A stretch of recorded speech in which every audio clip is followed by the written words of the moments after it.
خلاص منتخب مصر يعني هيبدأ المشوار الأخير كام يوم مباراة بوركينا فاسو. المحترفين هيتوافدوا، محمد صلاح جاي مفيش أي مشكلة. يعني مفيش أهم من مباراة بوركينا فاسو يوم 6 يونيو، المباراة اللي ممكن تفتح الطريق لكأس العالم إن شاء الله. يا رب اللي بيحب حسام حسن يقف مع المنتخب، واللي ما يحبوش برضه يقف مع المنتخب. الناس اللي بتغل يعني يا ريت يعني تاخد جنب شويه. ما عادش في وقت يضيع في كلام فاضي وكلام فارغ. شفنا المهمه صعبه، وبالتالي محتاجه تضاف كل الجهود. الاهلي والزمالك خدوا الفدراليه ودوري الابطال، وانا انتظرت كام يوم لما الدنيا تهدى، لان كنت عايز اتكلم كلمتين. كنت عايز اقول انه الاتنين نهائي ما فيهمش كرة قدم، المستوى الفني ضعيف. نفس الشكل السلبي في الكونفدرالية، جول مبكر للزمالك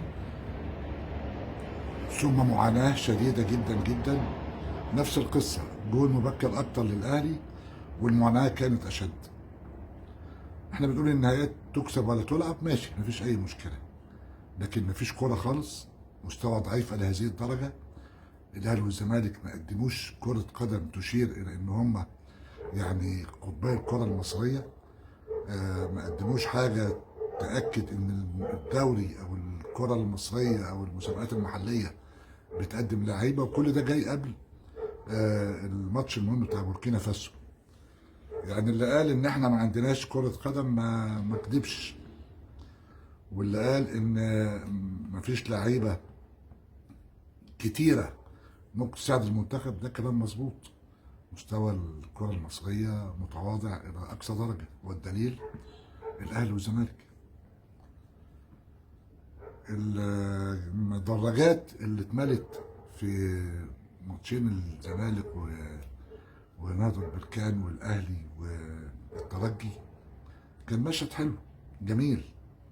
طيب الجماهير التي تدفقت بهذا الشكل الجميل جدا جدا، هل ستتواجد في مدرجات استاد القاهرة وبتشجع المنتخب، ولا برضو مسألة الميل للأندية ما يزال هو المسيطر والمؤكد، وإن مسألة إن الدعم للمنتخب بيبقى محتاج عمليات جهد كبير، عملية نفخ وشحن واهتمام وتركيز وإعلام.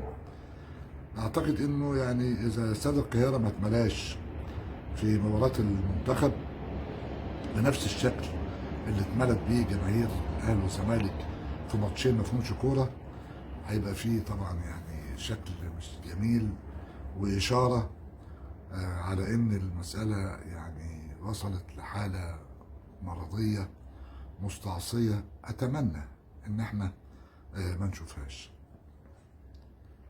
في ظل الاحداث الاخيره يعني ما شفتش حاجه حلوه اكتر من الموقف الجميل للاعب نهضة بركان ياسين البحيري.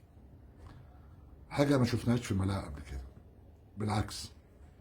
بكل أسف أنا بشوف مواقف زي دي في الدوريات المحلية، بيسيبوا واحد تتقطم رقبته مفيش أي مشكلة، أو يعمل نفسه مش واخد باله، أو يكون يعني قرفان منه بقى نتيجة المباراة كده ولا كده. كتير بنشوف حاجات بتتمثل كتير. طب ده البحيري ده فرقته كانت متعادلة، وقصدي كانت يعني محتاجة جون عشان تعوض. كان الزمالك متقدم، وكان ممكن سيد يقول لك انا هشيل لي، طب ما انا اوطي كده واعمل فينت وفيلم ودونجا يعني راسه تتدغدغ مفيش اي مشكله. هذا المشهد الجميل بكل اسف الناس اتكلمت عنه كتير، لكن يعني كم كنت اتمنى انه هذا اللاعب يكرم في مصر قبل ما يسافر بشكل كبير، انه يمنح بعض المكاسب في نادي الزمالك، انه يحصل على عضويه دائمه لنادي الزمالك، انه يحصل نوع من التكريم ليه حتى في فرقته في المغرب، ان حد من الزمالك يسافر له ويكرمه هناك. حاجات كده بتحصل كتير جدا يعني. وبتبقى اشاره جميله جدا جدا ان الرياضه هي الروح الرياضيه وهي التنافس الشريف، مش هي العنف والخشونه واللي يقدر على التاني.